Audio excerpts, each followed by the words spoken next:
Most ladies will turn down proposals in the name of this gentleman is not interested in me as a person.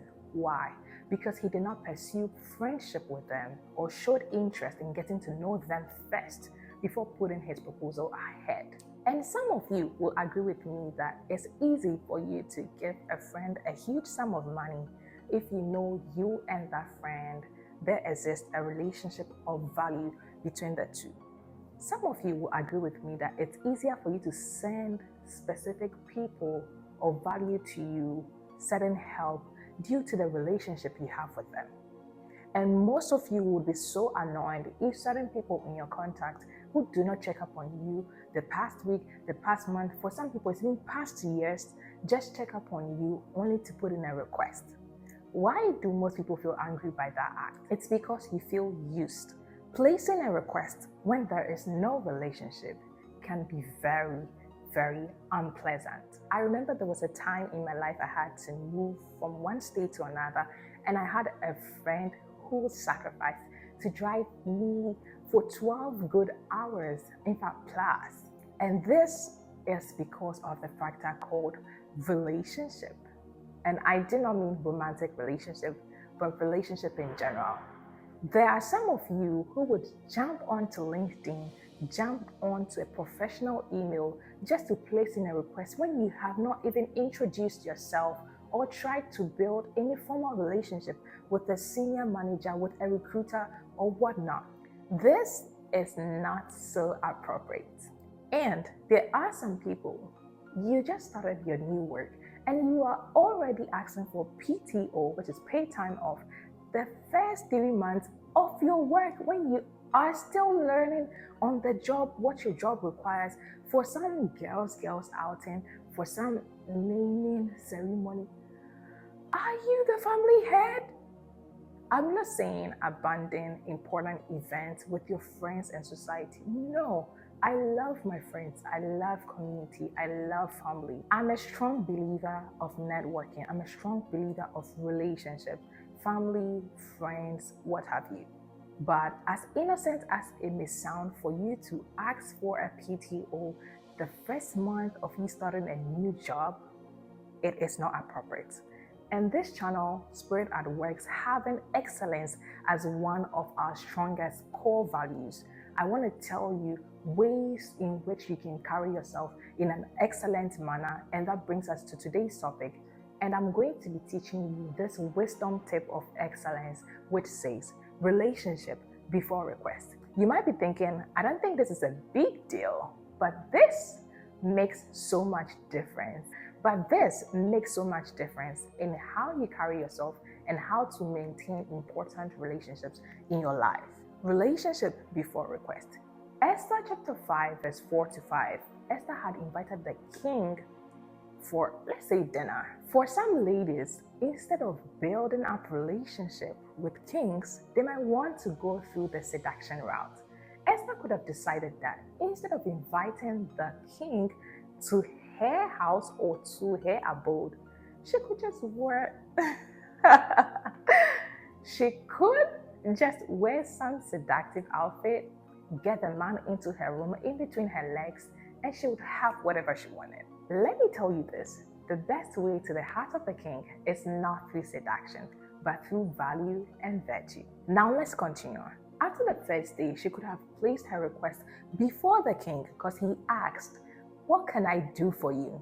And between verse 4 and 5, she did not outrightly say, "This and this is what I needed," but she asked him for a second date or a second dinner.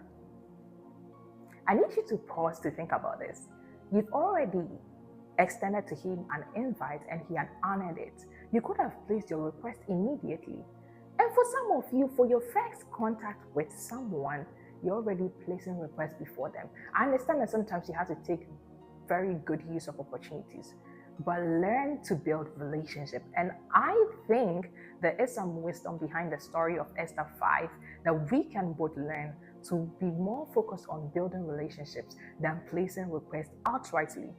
She could have just been a talkative and just said, oh, I'm from this tribe and we are under this and we're under this danger and all of that. But she did not do that on the first attempt and waited till she had invited him the second time. And I strongly think this was to strengthen the relationship to a much more stronger level in order to get a yes for the request.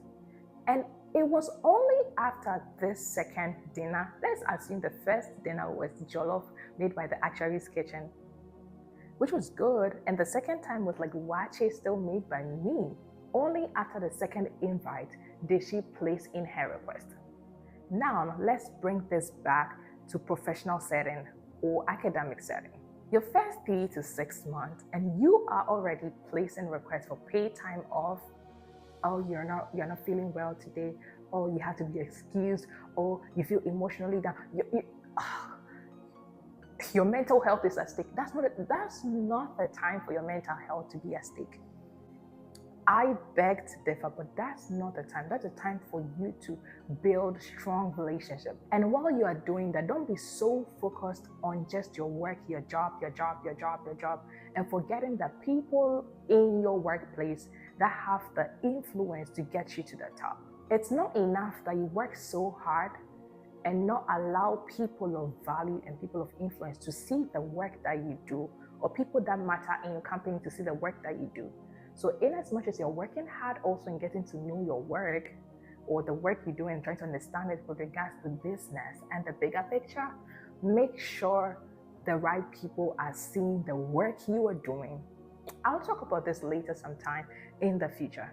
Now, before we conclude, let me tell you a short story from MNT that I know. So this is a new hire in an actuarial firm who was working, and we have a bigger organization, which I'm not going to mention the name though, but we have a big organization and we're having a meeting or a conference somewhere last year. And I asked this new actuarial analyst if he was going to make it to the conference. It's a good conference where you can network and expand and build your social capital or what have you. But he gave me a very wise answer. And the answer is, he told me he had just started work and he feels it might not be so appropriate to ask for permission just like a month or 2 or 3 into the work, and he wants to get firm into the work he's doing before he starts placing in request.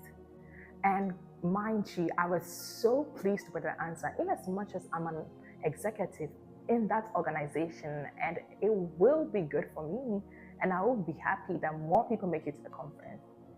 Now, I was not selfish then. I understood what that meant, and that whether you understand it or you agree with it or not is excellent speech and excellent understanding and excellent reasoning. Excellence being one of our strongest anchor with the Spirit at Work's channel, where we believe what you keep seeing is what you become. Therefore, be mindful of what you keep seeing.